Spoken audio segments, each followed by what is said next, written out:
What are some examples of gaslighting that you could provide our viewers? You're gonna ask a question? That was the question. What was the question? What examples can you provide our viewers to display what gaslighting looks like? You never asked that.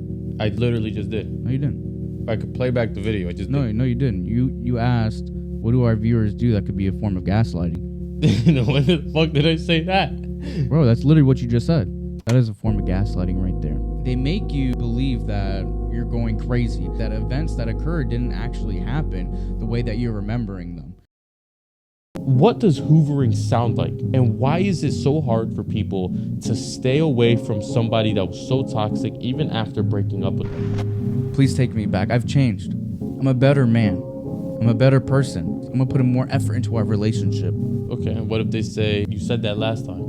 I was young, I was immature, but I've done a lot of growing, a lot of self-reflecting, and I promise this time, I'm gonna be better. I'm gonna treat you the way that you deserve to be treated. And I won't do anything that I did before again.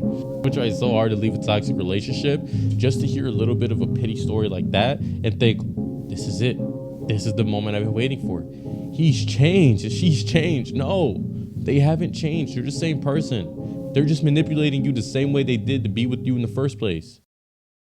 You think your partner is just trying to protect you and keep you safe, but in reality, they're just trying to control you. Can you explain and distinguish the difference so people can be more aware if their partner is manipulating them or if they actually love and care about them? I just don't think you should go out without me. There's a lot of shady people out there, and I don't trust a lot of people. Like, I don't trust other men out there. What if she says, I'm just going to go to dinner with my friends? Yeah, but, I just care about you. If something happens, don't say I didn't warn you.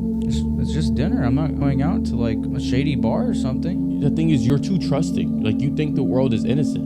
I'm telling you, I know how people are. I have to go with you. If not, you can't go. I'm sorry.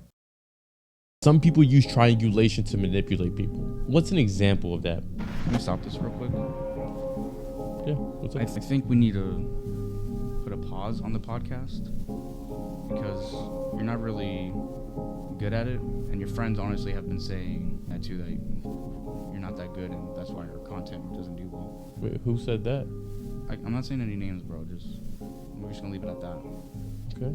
And there is the example of triangulation. They will give you a baseless claim and make you feel insecure about yourself. Probably one of the most sinister form of manipulation is emotional blackmail. Edison, can you please give an example of emotional blackmail so our viewers can understand what that actually looks and feels like? If you leave me, I don't know what I'll do with myself. Like, if you leave me, I'll probably kill myself. Are you serious right now? I'm just saying, if you leave me, I don't know, I can't live without you. I'm just saying, like, you'd have to live with that guilt at the end of the day. That's emotional blackmail.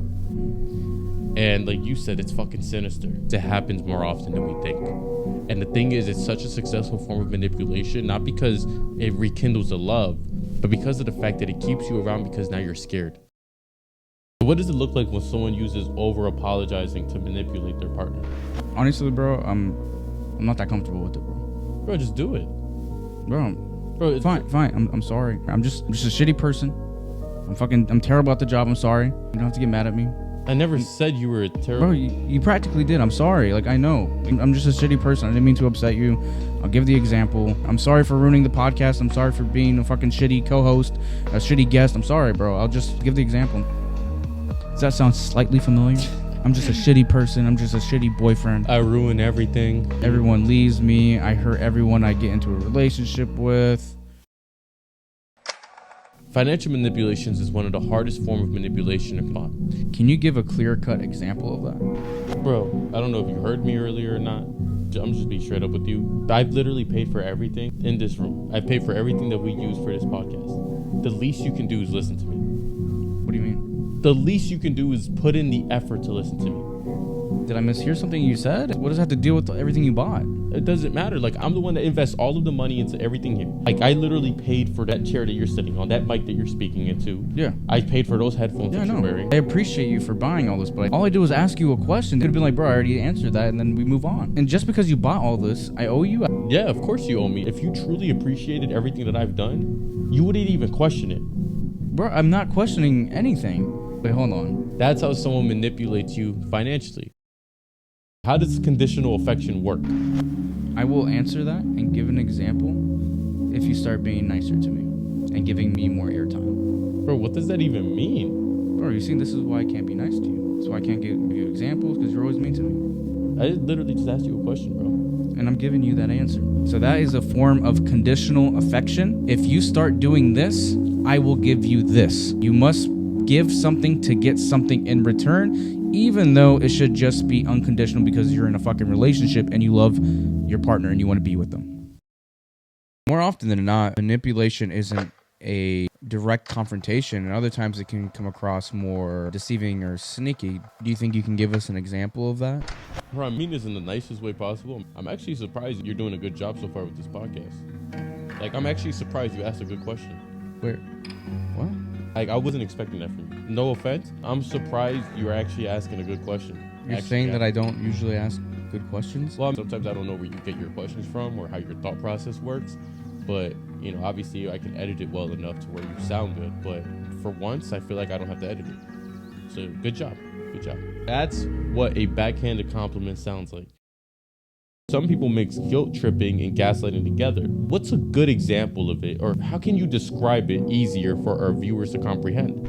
You always come to me for the examples. Do you really think I'm such a pro at gaslighting that I know everything about it? No, I mean, you gave a good example of it, so I figure I ask you. You're not gaslighting me, right? No, bro. You just always make me look like the bad guy in front of everyone. I just don't like doing all this. Is this an example or you're for real? No, bro. I'm just being dead ass, bro. Like, you always make me seem like a villain, bro. I don't want to do this anymore. I can give the example. Bro, you always got something negative to say. Now my example's not good enough? Bro, I never even said that. I literally just said your example was good. I don't think you hear yourself talk. You literally didn't say that. Maybe you're going insane or something, but you didn't say that.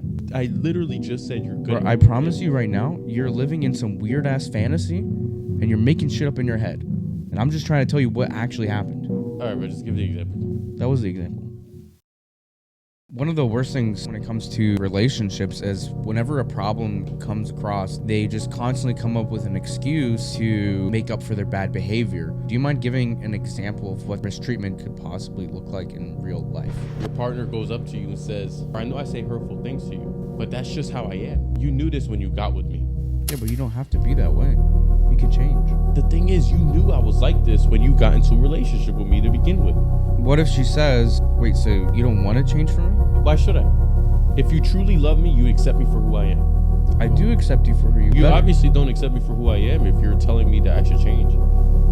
But it's alright, don't worry about it. That's how that works. That's how most people are in relationships. Subtle thing that happens periodically in relationships, and it's very easily brushed off and dismissed, is your partner deflecting and making it seem like it's just humor or they're joking around. What's an example of it? Bro, if you just let me finish talking, you would know already. You wouldn't have to ask. I thought you were done. Bro, calm down. I was just joking. You take everything too serious. Nah, but no wonder everyone says that you're always dramatic. I can't joke around with you, bro. Where's this conversation going? Let me go ahead and just give the fucking example, and we'll just move on, alright? Go ahead. Alright, that was the example. Form of manipulation where someone uses their presence as leverage. What do you mean by their presence? I'm so dead ass. You and I both know most people would have left you by now. So, I mean, you should be grateful I stuck around. Like for the podcast? In general. Because if this is how you are on the podcast, I can only imagine how you are in general. You are like I'm just saying, bro. Not everyone will put up with you, and you and I both know that. So you should at least be grateful that I'm still sticking around with you. I am grateful. I mean, you're like one of my only friends. Yeah, but why do you think that is? Because nobody else is willing to stick around. So you should be grateful. Yes, I am grateful for you. And you should do what I tell you. What do you want me to say? Nothing. That was the example. You commonly hear this in relationships, especially toxic relationships, and they make it seem like you're incapable of being loved. Stonewalling. Do you mind giving an example of that, Edison, since I've been talking so much? You good, bro? I'm fine. The last example was... Bro, I said I'm fine. Don't worry about it. Did I hurt your feelings earlier? I'm fine, bro. I don't know. I feel like ever since the last time I gave you the example, you fell for it. Bro, even acting. I'm fine. Stop asking me. All right. Chill, bro. Fuck. So for the example of stonewalling... That is the example. That's the example. When in reality, you know something is bothering you, you better put I'm leaving, bro. A lot of people don't notice when someone is playing a victim. Can you show how that works or talk about how that works? Bro, why do you always have me do the examples? It's like you want me to be the bad guy. Bro, what? I just asked for an example. No, bro, it's okay. I'm the villain. Let's all feel bad for Edison. I'm the bad guy. It's all right. I never even. No, bro, it's okay. I'm sorry. I'll do the examples from now on. All right. And that's how playing the victim works firsthand.